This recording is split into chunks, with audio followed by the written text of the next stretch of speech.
Hello everyone, my name is Tanuj Rohankar. I welcome you to the very first lecture of this new session. I am going to conduct lectures on operating system. In this pandemic, I hope you are doing well and safe. So without wasting too much time, let's start our first topic, that is Introduction to Operating System. During these lectures, I am going to use Hindi and English for better understanding. Before we start, we must know why we learn operating system. So these are the several reasons. Operating systems are everywhere. As we know, operating system present in your computer, in your laptop, in your tablet, even in your mobile phone. That's why it is very essential to understand operating system. If you know operating system, then you come to know how computer works. It will help you to understand large and complex systems. It also helps you to learn about design and the performance of your hardware and the software. Here, you can apply the knowledge of operating system in many areas like programming language, software development and algorithm, etc. Next, what we learn in operating system. These are the topics which we will cover during these lectures. First, introduction to overview. Second, process management, in which we are going to learn how to create process and terminate it, PCB, as well as context switching. Next, multi-threading concept. Then we learn about process scheduling, in which we learn about various scheduling algorithms like first come first serve, round robin, shortest job first, priority based algorithm, and etc. Next, we learn about synchronization problem, where we deal with the critical section. Next, we learn about deadlocks. Next, we learn about memory management strategy. Then we learn about virtual memory management. Then we learn about file system and its implementation. Then we learn about secondary storage management. Next, we learn about I/O management, and lastly, we learn about Linux system. Now next is course outcomes. Before that, we must know what is meant by course outcome first. Course outcomes are statements clearly describing the meaningful, observable and measurable knowledge, skills of a student will learn in this course. So these are the outcomes of your operating systems. At the end of this particular course, student will able to understand basic concept of operating system as well as understand the concept of process management and multi-threading. Student will able to implement process scheduling algorithms. Students will able to understand the concept of synchronization and a deadlock. Student will able to gain a knowledge about memory management. Students able to understand file system and its implementation. Student will able to solve disk scheduling problem using secondary storage management. Students will able to gain a knowledge about I/O management and Linux systems. These are the things which you are going to learn in this particular course. Now let's start our first topic, that is introduction to operating system. What is an operating system? It is a program that acts as an intermediary between user of a computer and the computer hardware. एक ऐसा programme जो interface provide करता है between the user and the computer hardware, उसे हम operating system कहते हैं। जिस तरह से गवर्नमेंट जनरल लोगों को एक एनवायरनमेंट प्रोवाइड करती है जहाँ पे वो अपना बिजनेस कर सके, जहाँ पे वो अपना जॉब कर सके, उसी तरह से ऑपरेटिंग सिस्टम भी एक एनवायरनमेंट प्रोवाइड करती है जहाँ पे यूज़र अपने प्रोग्राम्स को एग्जीक्यूट कर सकता है, जहाँ पे यूज़र अपने एप्लीकेशन को रन कर सकता है और अपना डिजायर्ड आउटपुट ले सकता है। तो जनरली इस प्रोग्राम को हम कहते हैं operating system. Next is operating system goals. First one, execute user program and make solving user problem easier. Definitely operating system हमें एनवायरनमेंट देता है जहाँ पे हम हमारे प्रोग्राम्स को एग्जीक्यूट कर सकते हैं, जिससे हमारे जो प्रॉब्लम्स है वो इजीली सॉल्व होता है। तो ये मेजर गोल है ऑपरेटिंग सिस्टम। दूसरा मेजर गोल है to make the computer system convenient to use. Definitely अगर ये इनकन्वीनियंट होगा तो कोई यूज नहीं करेगा। दैट्स वाई ऑपरेटिंग सिस्टम का यहाँ पे मेजर रोल अवेलेबल होता है। Third, use the computer hardware in an efficient manner. इसको समझने के लिए एक एग्जांपल कंसिडर करते हैं। सपोज कीजिए आपके पास में एक सीपीयू है और ये सीपीयू आपको 1 सेकंड के अंदर 10 टास्क परफॉर्म करके देता है। अगर वो सीपीयू 1 सेकंड के अंदर 10 टास्क परफॉर्म ना करे तो उसे हम इनएफिशिएंट कहते हैं। अगर वो सीपीयू 1 सेकंड के अंदर 10 टास्क परफॉर्म कर दे तो हम उसे एफिशिएंट कहते हैं। तो ऑपरेटिंग सिस्टम का काम वही है कि वो सीपीयू से उसके 10 टास्क को परफॉर्म करवा ले, तो हम उसे कहेंगे कि वो सिस्टम एफिशिएंट है। और वो सिस्टम एफिशिएंट कब होगी? जब ऑपरेटिंग सिस्टम उससे वो काम करवाएगी। तो that is the third major goal of your operating system. Next is computer system structure. Computer system can be divided into 4 components. First one is hardware, second is operating system, third is application program, and fourth is user. So what is hardware? Hardware provides a basic computer resource, that is CPU, memory, I/O devices like keyboard, mouse, scanner, printer, etc. Second is operating system, that control and coordinate the hardware. Definitely it is nothing but the interface between user and the computer hardware. Next is application program, which define the way in which system resources are used to solve the computing problem of the users. It is nothing but a program which run over operating system to perform a particular task. The examples of application programs are web browser, database, video game, your Microsoft Word, your notepad. These are nothing but the application program which run over an operating system. Then last is users. So who is user? People are the users, machines are the user, other computers are the user. You become an user, I become an user of a computer. So these are nothing but the 4 basic components of your computer system. This is the diagrammatical representation of your computer system. Here you will see a layer of computer hardware. Over above this you will get a layer of operating system. Above you will get a layer of application program, and this application program is communicating with number of users. So user 3, here you will see user 3 is communicating with application program like text editor. User 2 is communicating with assembler. User n is communicating with database system. So this program is further communicate with operating system, and operating system provide a particular communication with computer hardware. Computer hardware execute all those problems and provide an appropriate solution. So this is the diagrammatic representation of your computer system. Now here we have 2 views. One is user view and second is system view. तो अभी हम लोग user view की बात करें तो user view से हमें देखना है कि ऑपरेटिंग सिस्टम क्या क्या कर सकता है। तो ऑपरेटिंग सिस्टम इजीली एक्सेसिबल होता है, इजी टू यूज होता है।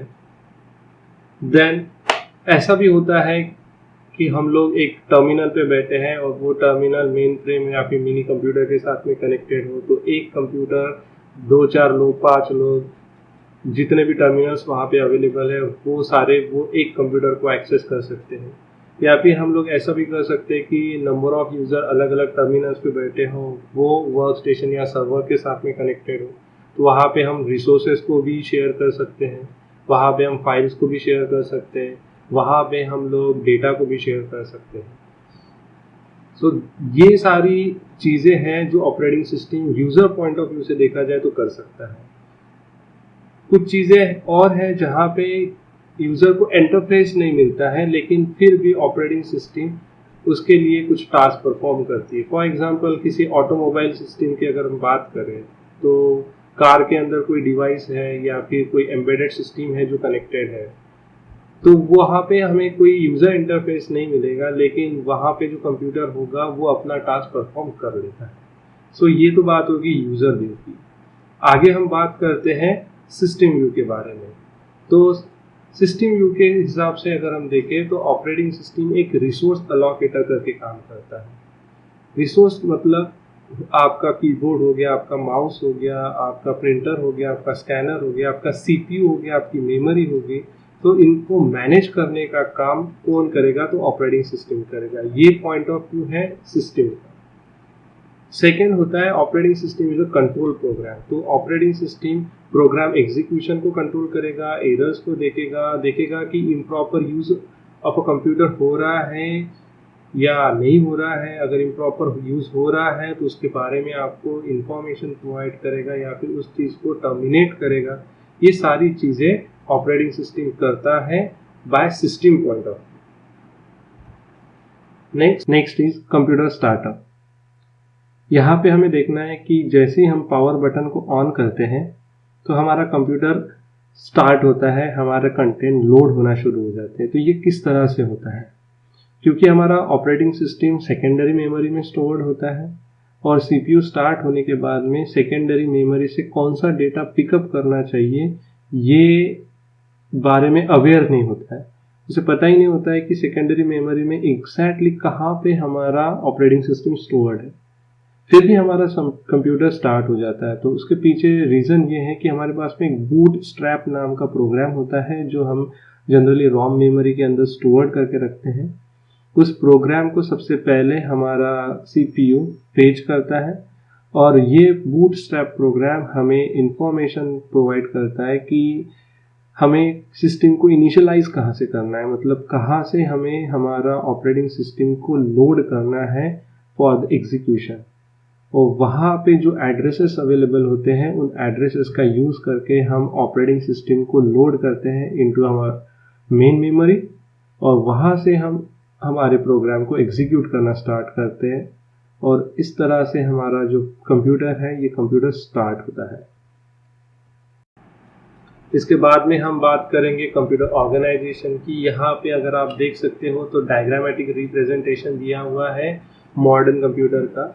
यहाँ पे आपके पास में मॉनिटर होता है, जनरली इनपुट आउटपुट डिवाइसेस होते हैं, आपके पास में मेमोरी होती है, आपके पास में सीपीयू होते हैं, सीपीयू एक से ज़्यादा भी होते हैं। Right now we have dual core, octa core, quad core, number of processors are there. इसके बाद में आपके पास में डिस्क कंट्रोलर होता है और ये सारी चीज़ें कॉमन बस के साथ कनेक्टेड होती हैं जिसका हम लोग यूज़ करते हैं to transfer the data from one point to another. For example अगर इनपुट डिवाइस से कोई इनपुट हमें पास ऑन करना है तो डेफिनेटली सेम इस बस का यूज़ करेंगे और डेटा को ट्रांसफ़र करेंगे toward the memory, toward the CPU, toward the output devices in that way. अब हम आगे बात करेंगे स्टोरेज स्ट्रक्चर के बारे में। स्टोरेज स्ट्रक्चर के अंदर सबसे इम्पोर्टेंट और मेन पार्ट होता है मेन मेमोरी। मेन मेमोरी ये large amount of data store करने के लिए यूज होता है और मेन मेमोरी ये बेसिकली रिलेट करती है random access memory, that is RAM memory.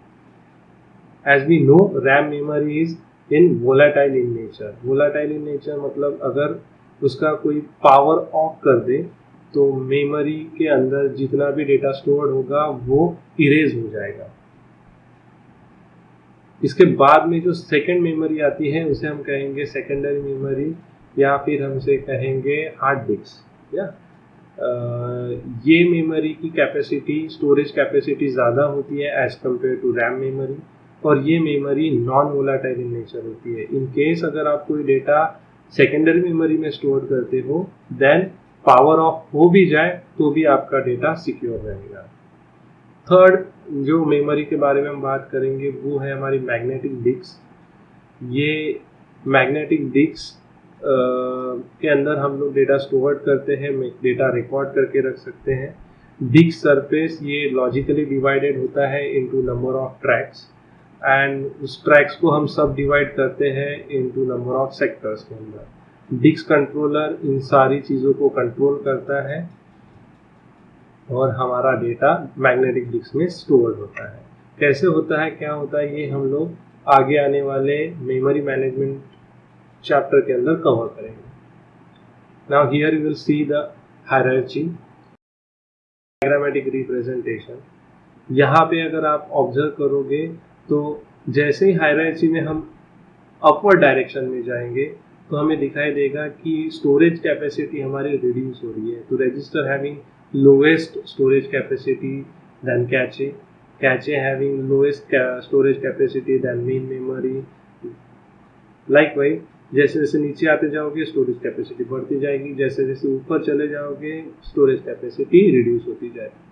अगर हम लोग स्पीड की बात करें तो जैसे जैसे हम नीचे जाएंगे स्पीड हमारी स्लो होती जाएगी, जैसे जैसे हम अपवर्ड डायरेक्शन में मूव होते जाएंगे हमारे मेमोरी की स्पीड हाई होती जाएगी। सिमिलरली अगर हम वोलाटाइल और नॉन वोलाटाइल नेचर की बात करें तो main memory and about this ये सारी मेमोरी वोलाटाइल इन नेचर होती है, वाइल इलेक्ट्रॉनिक डिस्क और यहाँ से नीचे अगर हम लोग आते हैं तो ये सारी memory non volatile in nature होती है। So this is nothing but the hierarchy of your storage device. अभी हम लोग कैचिंग के बारे में बात कर लेते हैं। कैचिंग मतलब हम इंफॉर्मेशन को कॉपी करते हैं for the faster access. Generally secondary memory की अगर हम बात करें तो सेकेंडरी मेमोरी के लिए प्राइमरी मेमोरी हो गया कैचे। तो हम लोग क्या करेंगे, सेकेंडरी का डेटा प्राइमरी में लाके रखते हैं। ऐसा क्यों करते हैं, क्योंकि हमारा जो सीपीयू होता है उसका जो स्पीड होता है, एग्जीक्यूशन स्पीड जो होता है वो फास्ट होता है as compare to the secondary storage. और अगर हम मेन मेमोरी के साथ में भी उसे कंपेयर करें तो मेन मेमोरी से भी ज़्यादा फास्ट होता है सीपीयू का स्पीड।